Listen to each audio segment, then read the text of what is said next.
the story behind how Roopit and Boopit came to be. So, when I was working in the gym, I was thinking about games I wanted to make when I got home.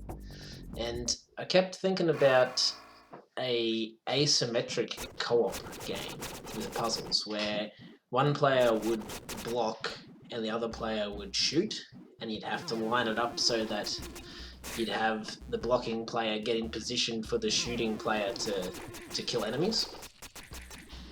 I actually originally started with a warrior and a wizard, and the warrior was basically what Boopit is now. So you shield when you don't attack, and when you attack, your shield is down, and you attack in a arch in front of you, like it does in the game now.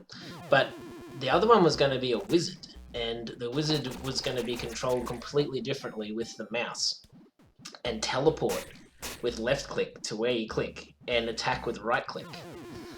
So turns out the teleporting idea was pretty hard to balance. It was the levels are either insanely complicated or just trivial when you could teleport.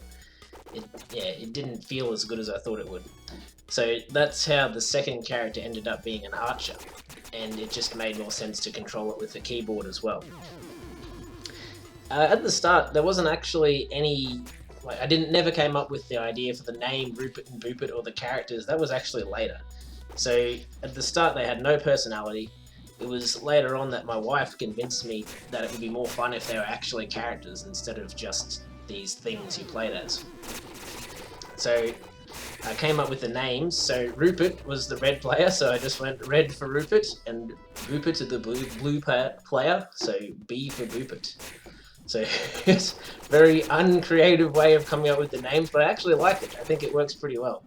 And in the lore I have in my head that doesn't really come out in the game, they're brothers.